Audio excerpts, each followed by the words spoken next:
하나님의 말씀은 마태복음 9장 오늘은 17절 한 구절 말씀만 보십니다. 마태복음 9장 17절 같이 합독하십니다. 시작. 새 포도주를 낡은 가죽 부대에 넣지 아니하나니 그렇게 하면 부대가 터져 포도주도 쏟아지고 부대도 버리게 됨이라. 새 포도주는 새 부대에 넣어야 둘이 다 보존되느니라. 아멘. 제가 이렇게 이제 주일 낮 예배를 인도하거나 또 이렇게 새벽 기도, 저녁 기도를 해보면 뭔가 좀 성령께서 조원들에게 이렇게 뭔가 좀 터질 것 같은 은혜를 주시는 것 같은데 혹시 여러분들은 그 느끼십니까? 그래서 21일 작정 예배를 통해서 여러분들이 자꾸 예수님을 뜨겁게 고백하고 문제도 해결받고 축복받는 조원님들이 되시기를 주님의 이름으로 축원을 드립니다. 우리가 이제 지난 시간에 이 포도주라고 하는 것은 긍정적인 면과 부정적인 면이 있다라고 그랬어요. 그래서 지난번에는 이제 그 포도주가 자칫 잘못하면 우리 사람을 망치는 독주가 되고 또한 성경에서는 죄의 상징으로 이렇게 표현을 했다라고 그랬습니다. 오늘은 이제 좀 좋은 의미, 긍정적인 측면에서 좀 이렇게 말씀을 상고하고자 합니다. 이 포도주는 구약 이스라엘 백성들이 제물을 드리는데 함께 바쳤던 것임을 저와 여러분들은 아셔야 됩니다. 그래서 이제 이 포도주로 이렇게 제사를 드릴 때 붓거든요. 그걸 전제 그럽니다. 전제. 그래서 이제 제사에는 종류에 따라서 5가지가 있습니다. 첫째로는 이제 번제가 있죠. 번제.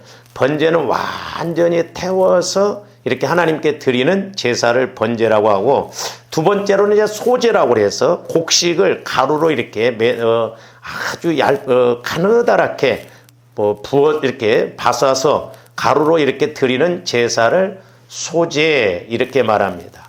그리고 이제 속죄제가 있습니다. 속죄제는 저와 여러분들이 부지 중에 이렇게 죄를 범했을 때 이렇게 회개 차원에서 회개의 예물을 드리는 것이고, 그 다음에 5번째로는 속건제가 있는데 이것은 이렇게 성전에서 성물을 이렇게 잘못 건드려서 문제가 되거나 또는 이웃 물건에 해를 가할 때 이렇게 드리는 이 제물이 있어요. 그걸 속건제 이렇게 말합니다. 그래서 우리가 수요일 날도 말씀을 상고했습니다마는 이렇게 요시야 왕이 성전을 수리할 때 율법책을 발견했다고 했잖아요. 근데 그 성전을 수리할 때 그 성전에 둔 은을 이렇게 성전하는 사람들에게 주라고 그랬어요. 우리가 적용적인 측면에서 보면 우리가 회개의 예물도 참 중요하다라고 하는 것입니다. 그래서 이렇게 회개의 예물을 드릴 때 하나님께서 훨씬 빨리 응답하시는 걸 볼 수 있는데 그것이 바로 이제 속죄제, 속건제에 해당하는 것임을 알 수가 있습니다. 이게 이제 제사의 종류에 따라서 번제, 소제, 화목제, 속죄제, 속건제 이렇게 이제 하기도 하고, 그 다음에 이제 방법에 따른 제사, 방법에 따라서 이렇게 제사를 드리는 것이 있는데 4가지예요. 그건 화제, 첫 번째는 화제입니다.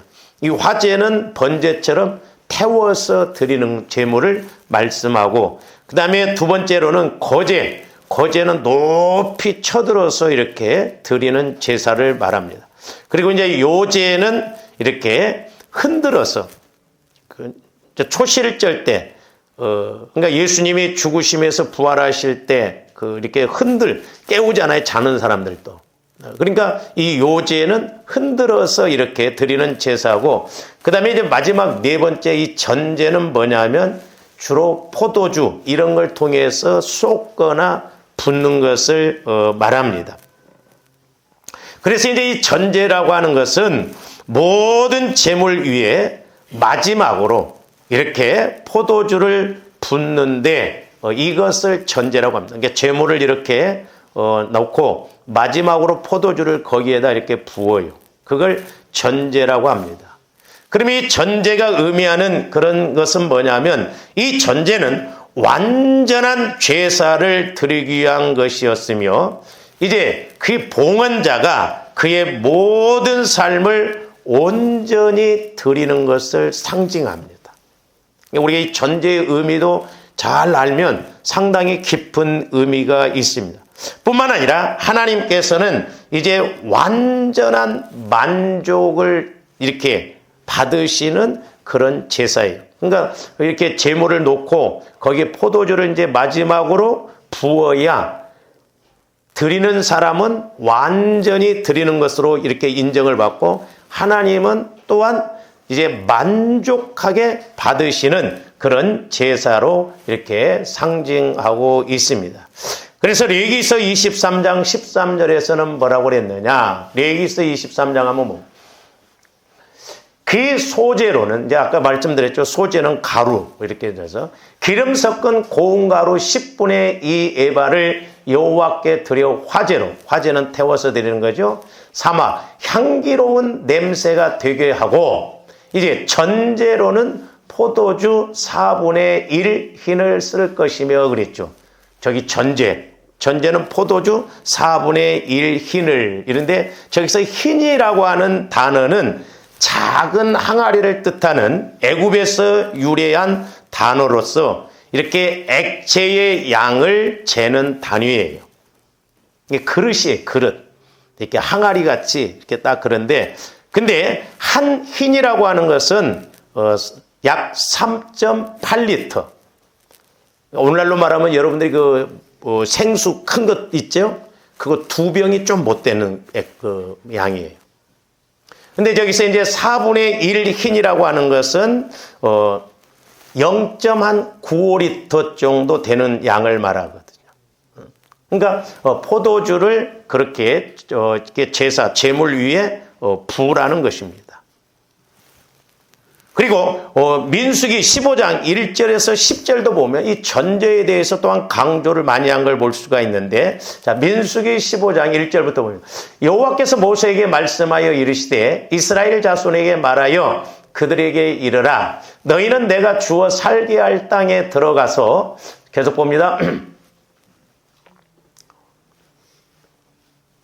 여호와께서 화제나 번제나 서원을 갚는 제사나 낙헌제나 정한 절기제에 소나 양을 여호와께 향기롭게 드릴 때에 그러한 헌물을 드리는 자는 고운 가루 10분의 1에 기름 4분의 1 흰을 섞여 여호와께 소제로 드릴 것이며 계속 봅니다. 번제나 다른 제사로 드리는 제물이 어린 양이면 자 보세요. 저기 보면 번제나 다른 제사 뭐 화제 이런 것으로 드리는 제물이 양이면 전제로 포도주 4분의 1 흰을 준비하라는 거예요. 그러니까 여러 가지 이렇게 제사가 있는데 그 제물이 있는데 어린 양이면 포도주 4분의 1 흰 그러니까 약 0.95리터를 거기에 준비해서 부으라는 거예요. 그래야 온전한 제사가 되는 겁니다. 그리고 6절 순양이면 소제로 고운 가루 10분의 2에 기름 3분의 1 흰을 섞어 준비하고 저기 본문에서 또 저기 보면 전제로 포도주 저기서는 3분의 1 흰이에요.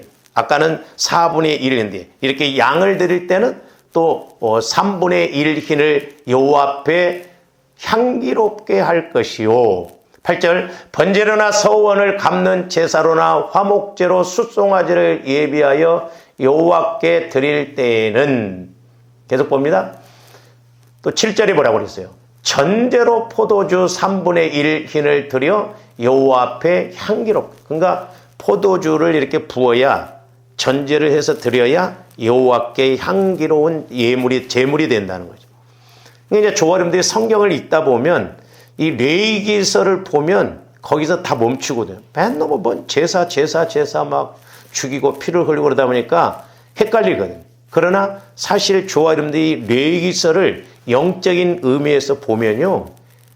진짜 깊은 의미가 거기에 다 들려요.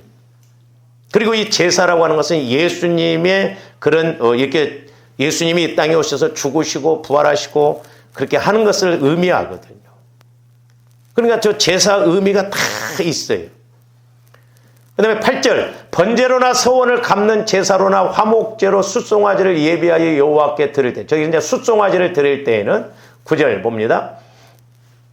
소재로 고운 가루 10분의 3 에바와 기름 한 반 흰을 섞어 그 숫송아지와 함께 드리고, 저기 보면 송아지를 드릴 때는, 소를 드릴 때는 전제로 포도주 반 흰을 드리라는 거예요. 여기에서. 그러니까 아무래도 소는 재물이 크니까 또 더 많이 부어야 되죠. 그러면서 드려 여호와 앞에 향기로운 화제를 삼을지니라 그랬어요.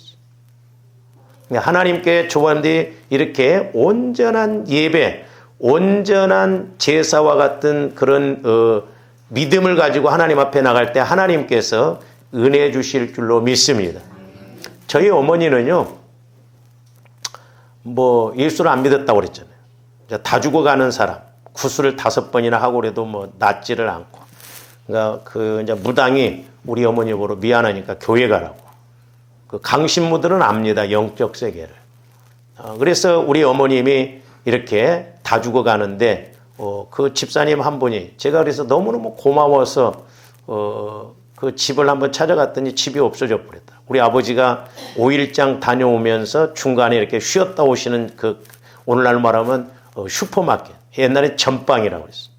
거기 이제 우리 아버님이 이렇게 음료수 한 병 사 드시면서 이제 우리 어머니 이야기를 하셨나 봐요. 이만저만해서 내 아내가 이렇게 아픈데 교회를 나가라고 한다. 그러니까 마침 그 교회, 거기 그 집 주인이 집사님이었던 것 같아요. 다 죽어가는 우리 어머님을 자기 집에다가 갖다 모셔놓고 집회를 참석시켰어요. 근데 우리 어머님이 그때 저한테 뭐라고 그랬냐면, 홍규야, 우리 어머님 우리 동네에서 제일 깔끔했거든요. 집도 깔끔하고 그랬어요. 근데 저 집사님이 나를 그렇게 더럽다고 한다. 그래서 그때는 저도 예수를 안 믿으니까 그 뻘소리구만 그랬어요. 나중에 제가 예수를 믿고 귀신도 쫓아보고 이렇게 영적으로 더러운 짓도 들어가 보니까 그렇게 더럽더라고. 사람이 더럽습니다. 영적으로 더러운 거 있거든요. 그런데도 그 집사님이 우리 어머니를 이렇게 그 부흥회 하는데 그 부흥회에 초청을 했어요. 우리 어머니 아무것도 몰랐을 거예요. 근데 부흥회 초청을 했는데 그날 부흥 강사 목사님이 뭐라고 하냐면, 오늘 은혜 받는 사람은 내가 손수건을 흔들고 가면 향기가 날 것입니다 그러더래요. 요즘에 손수건을 흔들어도 낫는데 요즘은 이불을 흔들어도 안 나서 그만큼 강팍해져요. 우리 어머님 표현으로 말하면 뭐냐면, 그 부흥 강사 목사님이 손수건을 흔들고 갔는데 너무 고소한 그 향기가 막 콧 속으로 이렇게 들어오더래요. 막. 표현할 수가 없더래요. 그 향기를 맡고 우리 어머님이 물도 못 드셨던 분이 그 이튿날부터 밥 드셨어요. 그 동네 사람이 뭐라고 하냐, 낫을라니까 낫지 뭐 교회 다닌다고 낫냐, 빤을 뻔쩍. 그리고 우리 어머님이 뭐 물도 못 드시고 죽을 날만 기다렸는데, 그렇게 한 번의 그런 역사로 인해서, 신의 한 수, 우리가 그 한 번의 역사로 인해서 그 이튿날부터 밥을 드셔버렸어요. 근데 마귀가 가만히 둡니까? 우리 어머님이 이제 건강하고 회복이 되니까 교회를 안 나가셨어요. 그러니까 나 군대에 있을 때 또 중례사례 해가지고, 그때는 이제 우리 형제들이 결혼해서 예수를 믿고 그러니까 예수를 믿어야 된다고 그래가지고 57의 중례사례 하는 저희 어머님이 저를 목회자로 세워서 저를 위해서 기도를, 이렇게 중복 기도를 시키려고 그러셨던지 93세까지 살았어요. 93세까지.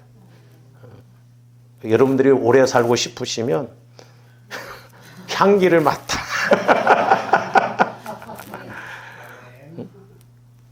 얼마나 그 향, 저도 맡아봤거든요. 그리고 성령이 지배를 해주면요, 제 몸이 솜털 같더라고. 솜털. 막 발만 띄어도 막 이게 날아가는 것 같아. 막. 그러니까 봉사하고 이런 것도 하나 힘이 안 들어요. 저는 그 신학교 다닐 때도 많이 체험했거든요. 그 송기훈 선교사 여러분들 보셨죠? 얼마나 뚱뚱해. 그때는 4일씩 했어요.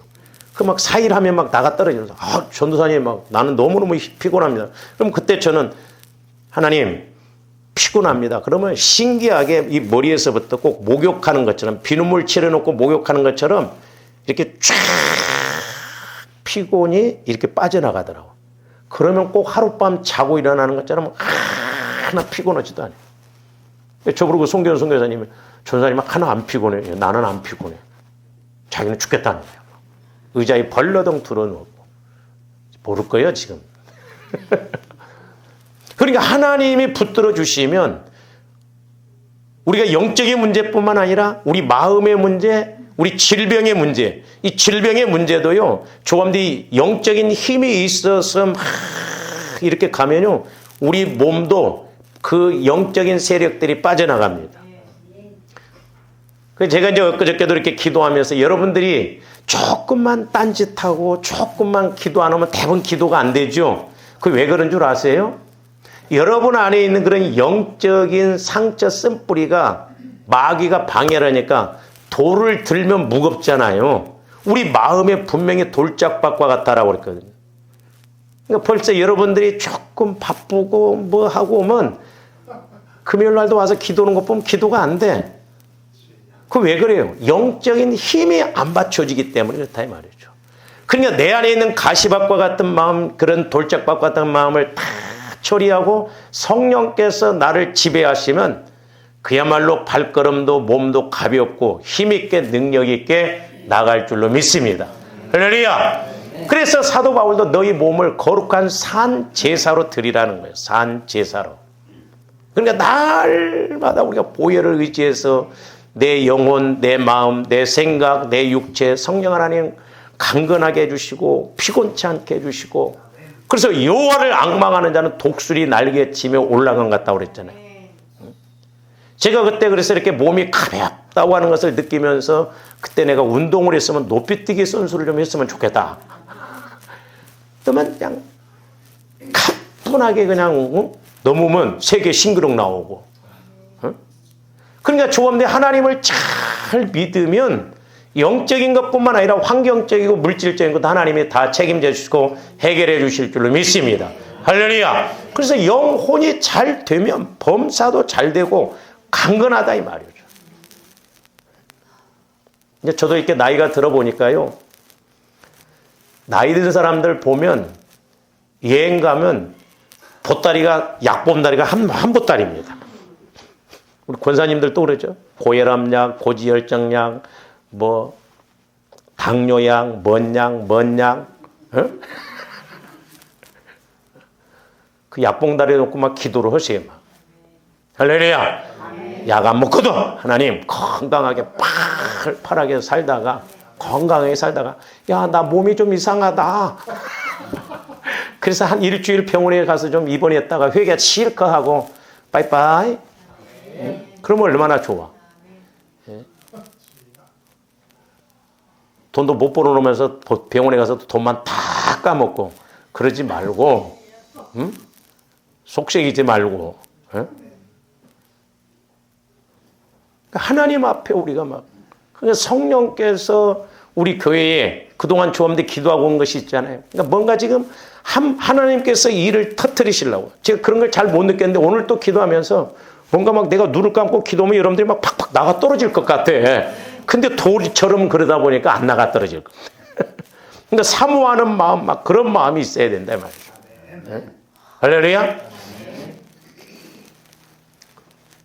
그래서 저렇게 저기도 보면 전제를 모든 재물의 마지막으로 부으라면, 그래야 온전한 헌신, 만족한, 하나님의 만족하게 받는 그런 제사가 된다라고 하는 것입니다.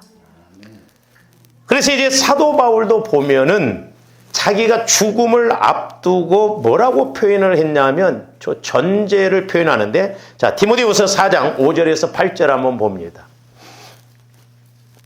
그러나 너는 모든 일에 신중하여 고난을 받으며 전도자의 일을 하며 내 직무를 다하라.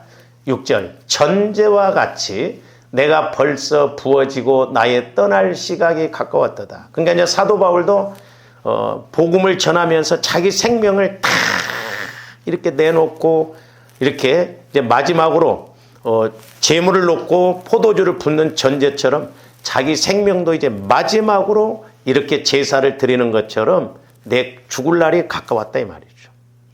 전제로 표현하고 있어요.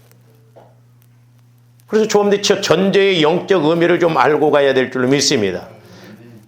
그래서 사도 바울은 자기 생명을 다 쏟아서 이렇게 이제 하나님 앞에 일을 해서 이제 나는 갈 날이 가까웠도다. 그러면서 뭐라고 그랬어요? 나는 선한 싸움을 싸우고 나의 달려갈 길을 마치고 믿음을 지켰으니. 주원들이 꼭 선한 싸움에서 이기시기를 바랍니다. 이 선한 싸움을 싸우면 힘들어요. 육신적으로 보면 참으려니까 미치겠고 막 사랑하려니까 그냥 뒤집어치고 막 내 마음 갖고 안 돼요. 그냥 쉽게 넘어가도록. 예? 예를 들어서 조원들이 믿음이 바위처럼 단단해지면 막 계란이 와서 쳐도 그러려 막 그러라. 개가 짖는다고 막 열차가 다 멈춰봐요. 근데 우리는 약하니까 일일이 대들고 그렇게 갈라다 보니까 힘들다 이 말이야. 그러니까 내가 이렇게 영적 싸움에서 단단해지고 믿음이 있으면 넘어갈 힘, 사랑할 힘, 용서할 힘, 그걸 덮을 힘이 생긴다 이 말입니다. 할렐루야. 그 믿음을 가져야 우리가 이기고 나가고 할 일을 다 할 수가 있고. 그러면서 이제후로는 나를 위하여 의의 면류관이 예비되었으므로 곧 의로우신 재판장이 그날에 내게 주실 것이며 내게만 아니라 주님의 나타나심을 사모하는 모든 자에게다. 그러니까 의의 면류관, 의롭게 살고 의롭게 신앙생활한 것에 의의 면류관이 있다 이 말이죠. 어떤 장로님처럼 조화님들이 깃털 면류관, 새털 면류관 받아들이지 말고 우리는 금면류관을 받아들이는 조함들이 되어야 될 줄로 믿습니다. 할렐루야. 면류관이 중요한 게 아니라 조함들이 거기 가서 받을 대접이 중요하다 이 말이에요. 대접이.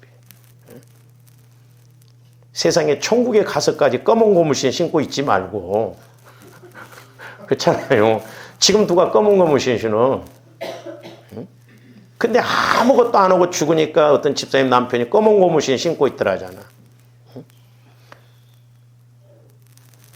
제가 그 유튜브에 이렇게 간증, 천국봉 거기에서 이제 한번 보내려고 이럽니다만 거기 그 사모님이시더라고요. 근데 이제 남편 목사님이 돌아가시니까 지금 이제 전도사로 이렇게 호칭을 해서 그러는데, 이 땅에서 신앙생활을 제대로 못하는 사람들은 그냥 공원에서 있더래요, 공원에서. 왜? 자기가 거처할 집을 마련을 안 하니까. 불쌍하더라는 거예요. 그 조함들이 천국 가서까지 노숙자 되면 안 돼요. 할렐루야. 우리는 궁궐 같은 막 그런 집에 들어가서 신랑 예수님이 딱 오실 때 예수님 오셨습니까 해서 막 대접도 하고 그래야지. 이 땅에서 어떻게 보면 저는 그렇게 생각해요. 이 땅에서 예수님을 못 만나면 조함들이 천국 가서도 예수님을 못 만나기가 쉽겠구나. 그렇잖아요. 집에서 샌 바가지는 나가서도 샌다고 그러잖아요. 그래서 사도 바울은 이렇게 자기가 죽음을 앞두고 가는 것을 전제로 이제 내 생명이 마지막이다. 나는 포도주를 부은 것처럼 나도 생명을 다 해서 이렇게 붓는다. 이렇게 이야기하는. 그래서 어떤 사람이 말하기를 그렇게 말했습니다. 현대 우리 기독교인들에게는 세 가지가 흘려지지 않는다. 이렇게 이야기를 했어요. 첫 번째로는 뭐냐면 눈물을 흘리지 않는다는 거예요. 저도 보면 조원들이 신앙생활하면서 뭔가 감동을 받고 성령의 조명을 받아서 이렇게 눈물이 막 흐르고 그래야 되는데 눈물이 자꾸 메말라가요. 그래서 시편 126편에서 5절에서 보면 눈물로 씨를 뿌리는 자는 기쁨으로 단을 거둔다고 그랬어요. 그러니까 눈물로 기도를 한다는 건 전제와 마찬가지. 전제. 그냥 눈물이 나옵니까? 성령께서 막 감동을 줄 때 뜨거운 눈물. 그래서 여러분들이 기도할 때나 이렇게 뜨거운 눈물을 흘리면요. 저 같은 경우에도 제가 체험을 해봤습니다만 뜨거운 눈물을 이렇게 흘리면 여기가 골이 파인 것처럼 아주 뜨겁습니다. 뜨거워요. 성령께서 흘리게 하시는 눈물은 뜨겁습니다. 그러면서 그런 눈물을 흘리고 나면 마음이 치유가 되어져요.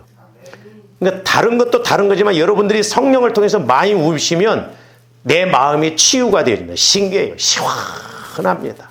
시원해요. 옛날에 어떤 집사님이 이렇게 막 기도할 때 막 울고 그러니까 성령께서 막 울지 마 그러더라고요. 그 왜 울어? 억울해서 울고 이런 것은 하나님도 듣기 싫은 거예요. 울지 말라. 그러나 조함들이 감동받아서 막 눈물을 흘리면 다른 기도 막 복잡하게 안 해도 하나님이 내 마음을 벌써 아시거든. 만져주시거든. 그러니까 막 눈물이 나면서 마음에 막 시원함이 오고 기쁨이 오고 개운하고. 그러나 조함들이 육신적으로 마귀가 주는 울고 그런 거면 머리만 띵해. 아이고 약 좀 사와. 어? 그러나 성령께서 흘리게 하시는 눈물은 전제와 같기 때문에 응답이 이루어진다 이 말이에요. 그래서 시편 기자도 눈물로 씨를 뿌리는 자는 기쁨으로 단을 거두리라. 그래서 우리가 어떤 문제가 있을 때는 막 우셔요. 눈물이 안 나오면 아까도 막 이렇게 오고 막 울어. 에? 아니면 눈물 흘리는 좀 은사를 달라고 그러던가. 어떤 권사님은 자기 교회 초상 나면 무조건 가서 막 운대. 그걸 한참 울고 나서 누가 죽었어 근데. 에? 그렇게 눈물이 많다며. 눈물이 많은 것이 복이에요. 저도 처음에 옛날에 뭣도 모르고 예레미야와 같은 선지자가 되고 싶다고, 목회자가 되고 싶다니까 그래서 울어야 할 일, 눈물을 흘려야 할 일이 많은가 봐. 제가 교만해서 하는 소리가 아니야. 어쩐 때는 저 집사님, 저 권사님 나 안 만났더라면 지금 어떻게 됐을까 하는 생각도 들어. 그래서 여러분들이 자꾸 눈물 흘리는 그런 기도를 많이 하시기를 바랍니다. 뿐만 아니라 시편 42편 3절에도 보면 눈물이 주야로 음식이 되었다고 해서 눈물이 주야로 음식. 그러니까 이렇게 밤낮 눈물을 흘렸다 이 말이죠. 여러분들 이런 눈물을 많이 흘리면 하나님은 분명히 그 눈물 흘리는 것 못지않게 복을 주시고 응답을 주실 줄로 믿습니다. 뿐만 아니라 시편 56편 8절에도 보면 눈물을 주의 병에 담으소서 그랬어요. 근데 저와 여러분들이 어떠면서 신앙생활하면서 흘리는 눈물이 좀 그런 고백이 있어야 돼. 내가 눈물을 흘린 것은 뭐 양동이로 하나는 된다. 근데 내가 눈물 흘린 거 40년 50년 신앙생활에도 뭐 물이 있는지 없는지 뭐 그러니까 강팍하다. 그 다음에 두 번째로는 저와 여러분들이 땀 흘림이 없다는 거죠. 땀 흘림이 없어요. 주님을 위해서 땀 흘리는 거예요. 우리 예수님도 누가복음 22장 44절에 보면 그 십자가를 앞에 두고 간절히 기도하니 땀방울이 핏방울 떨어지듯이 그렇게 나와요. 여러분들이 어떤 문제를 놓고 그렇게 기도해 보셨습니까? 간절하게 이렇게. 그게 전제예요, 전제.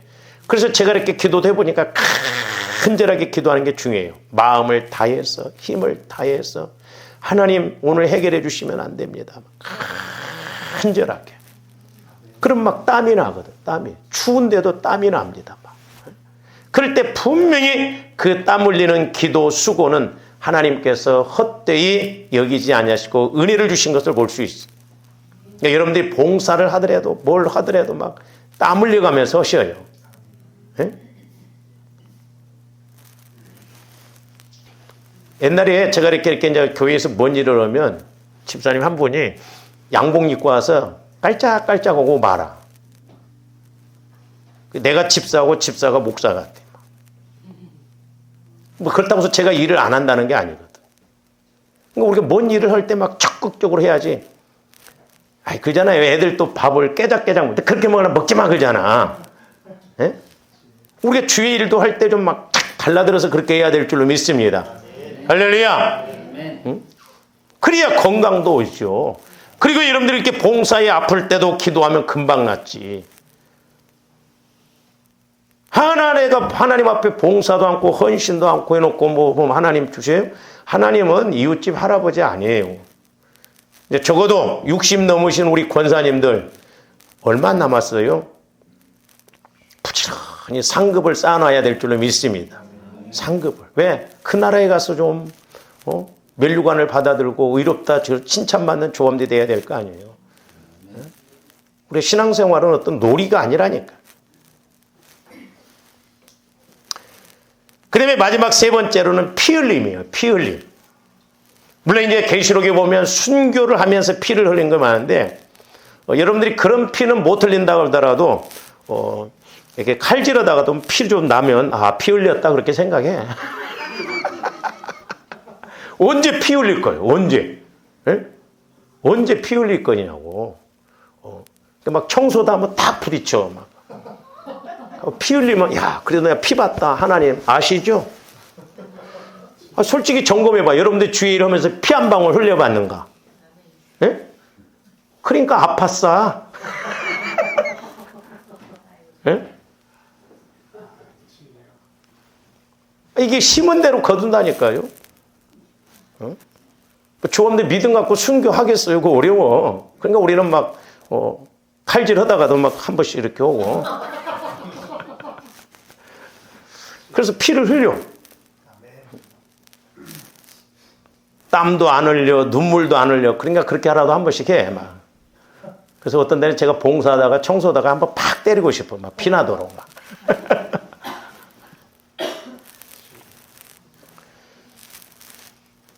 뿐만 아니라 이 전제라고 하는 것은 11조의 한 물품이었어요. 11조의. 이 포도주 이런 것이 11조의 한 물품인데, 자, 신명기 12장 17절도 봅니다. 너는 곡식과 포도주와 기름에, 저기 보면 포도주와 기름에 11조와 그랬어요. 포도주의 11조와 내 소와 양의 처음 난 것과 내 서원을 갚는 예물과 내 낙헌 예물과 내 손의 거제물은 내 각성에서 먹지 말고.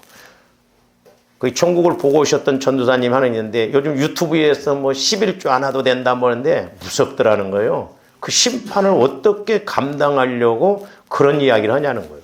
그렇죠? 아니 말씀에 다 나왔는데 뭐 구약이다 율법이다. 아니 아브라함은 율법이 있기 전에부터 11조 드렸는데 그거 어떻게 해석할 거예요 그러면?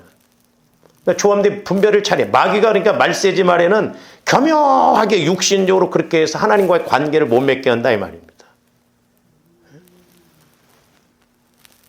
이 전제라고 하는 것, 포도주라고 하는 것도 11조의 한 물품이었던 것을 볼 수 있어요. 왜? 제사 지날 때마다 마지막으로 붓는 것이 전제이기 때문에 그렇습니다.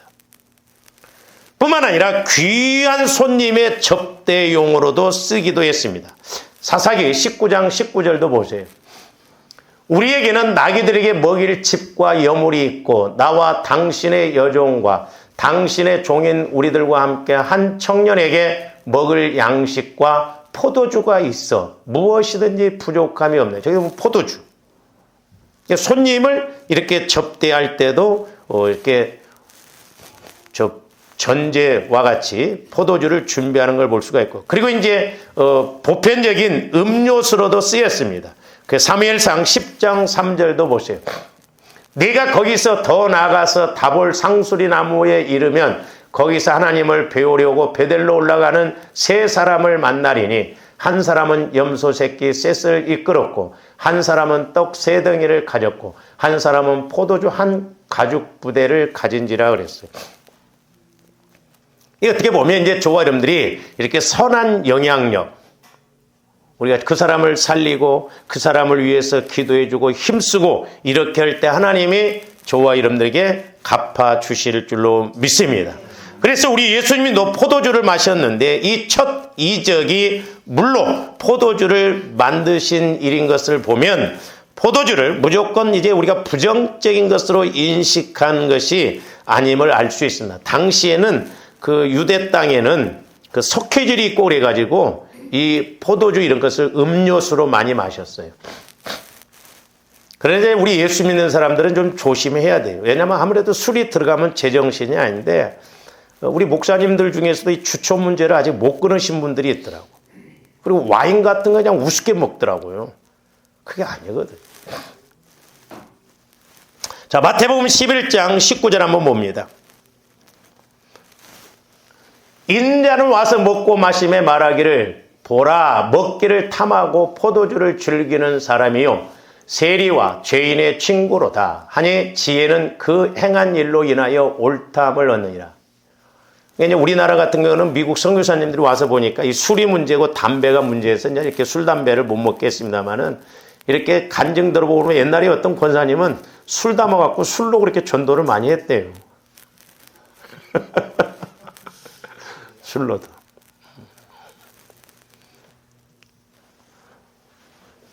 이제 당시 그 문화가 거기에는 이렇게 물이 흔치 않고 그 석회질이 많고 그러기 때문에 포도주를 음료수로 이렇게 대용하는 것을 볼 수가 있습니다. 그리고 또 우리 예수님이 공생애를 시작하면서 그 이적을 베푸셨죠. 요한복음 2장 6절에서 10절도 봅니다. 거기에 유대인의 정결 예식을 따라 두세 통 드는 돌 항아리 6이 놓였느니라. 예수께서 그들에게 이르시되 항아리에 물을 채우라 하신즉 아기까지 채우니 이제는 떠서 연회장에게 갖다 주라 하심에 갖다 주었더니, 그래서 봅니다. 연회장은 물로 된 포도주를, 물로 된 포도주를. 그래서 조원들이 저런 말씀을 통해서 맹물이 포도주가 되잖아요. 조원들이 맹물 인생이 우리가 성전되어지면 포도주 인생이 될 줄로 믿습니다. 할렐루야. 우리가 선한 영향력을 끼치고 많은 사람에게 예수를 알릴 수 있는 그런 물질, 그런 지위가 있으면 얼마나 좋아요. 물로 된 포도주를 맛보고도 어디서 났는지 알지 못하되 물떠온 하인들은 알더라. 그러니까 해본 사람, 체험해본 사람은 알아요. 맹물 분명히 떠다 줬는데 연회장에 떠먹을 때 포도주가 됐어. 조원들 같으면 시켜도 않을 거야. 집사님, 비 올란가 보네. 멀쩡한 날에 물 갖다가 부으라고 그만. 순종이 제사보다 낫다 이 말이죠. 그래서 말하되 사람마다 먼저 좋은 포도주를 내고 취한 후에 낮은 것을 내거를 그대는 지금까지 좋은 포도주를 두었도다 하니라. 조함들이 선한 영향력을 미치는 포도주 인생이 되시기를 주님의 이름으로 축원을 드립니다. 그러려면 내가 주님과 늘 함께해야 될 줄로 믿습니다. 그래서 이렇게 이스라엘 나라 당시에는 이렇게 물들이 석회질이 많아서 물 대신 약한 포도주를 식사 때에 음료로 먹는 것이 보편적이었기 때문에 그렇습니다. 이렇게 고대에서 포도주는 매우 유익한 것으로 취급되었습니다. 그래서 우리 하나님께 바치는 마지막 제물뿐만 아니라 이렇게 포도주는 약품으로도 쓰인 것을 볼 수가 있는데 잠언 31장 6절에서 7절도 봅니다. 독주는 굳게 된 자에게 포도주는 마음에 근심하는 자에게 줄. 그러니까 똑같은 이렇게 포도주지만 독주가 되고 포도주가 되고 그러죠. 그는 마시고 자기의 빈궁한 것을 잊어버리겠고 다시 자기의 고통을 기억하지. 그래서 술은 보면 그러죠. 막 기분 나빠서 한 잔, 더러워서 한 잔, 힘들어서 한 잔, 뭐 고통을 잊어먹으려고 한 잔, 그러죠. 그래서 처음에는 사람이 술을 먹다가 나중에는 술이 사람을 먹습니다. 나중에는 술이 술을 먹어요. 뭐 이해가 가요? 술이 술 먹는다는 거? 그러니까 자기 정신이 아니요. 마귀가 술마귀가 들어가지고 자꾸 이렇게 막. 그 저도 막 여러분들 술 먹는 사람들 위해서 기도합니다. 막. 제가 가르쳤던 그 집사님이 대전에서 1등이라고 한 사람이 나중에 변화돼가지고 목회자 됐다니까요. 그 어떻게 술을 끊었냐니까 술만 먹으면 하나님이 그냥 한바탕씩 해버린다는 거야. 막. 샷다가 와서 막 때는. 그래서 나도 그냥 우리 성도들 술만 먹으면 그냥 한 방씩 뭔가 막 적당하게 때려서 그렇다고 또 막 못 움직여 버리면 교회도 안 와버리니까.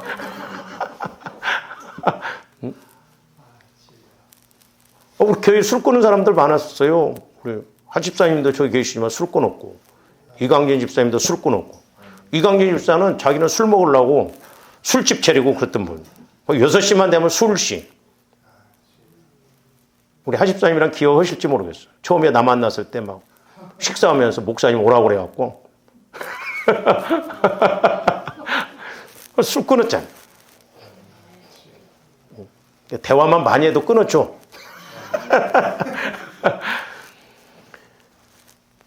그래서 이렇게 이 때로는 약품으로도 쓰였어요. 약품으로도. 그리고 사도 바울도 디모데에게 물만 마시지 말고 포도주를 약으로 쓸 것을 권유했을 정도입니다. 디모데전서 5장 23절 봅니다. 이제부터는 물만 마시지 말고 뇌 위장과 자주 나는 병을 위하여 포도주를 조금씩 쓰라 그래서 조금씩. 그러니까 이 포도주를 근데 이게 나중에 술을 먹으면 술만 안 취하고 제대로만 먹으면요 저 술이 약이 돼요. 왜냐하면 혈액 순환이 잘 됩니다. 혈액 순환이. 저는 아예 술을 못 먹지만 어떨 때 막 소화가 안 되고 한 잔 해볼까 하는 생각도 그 소화가 잘 돼요 술이. 옛날에 우리 그 사촌 형수 씨가 그 형님을 위해서 12가지를 이렇게 당금주 과일로 하고 한 달에 한 번씩 하는데 등치가 이랬어요. 우리 사촌 형님 얼마나 건강한지 몰라요. 안타까운 건 남매 해령계를 믿어가지고 하나님이 탁 치니까 가셔버리더라고. 그 젊은 나이에. 그러니까 우리가 술을 조금씩 이렇게 목사님이 먹어도 괜찮다고 해서 또 그런다고 해서 하지 말고 술 끊으셔요. 그것 때문에 문제가 된다 이 말이에요. 그리고 절대 우리가 이렇게 자녀들 앞에서 이렇게 술 마시고 근데 처음 그걸 가르치잖아. 너도 나중에 커서 술 먹어라. 그 시기야.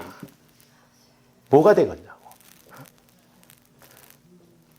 우리 주차장이 여기가 넓다 보니까 여자고 남자고 해서 담배를 많이 피웁니다. 젊은 애들 여자들이 와서 담배 피우면 저는 한번 쳐다보고 가요. 신기해.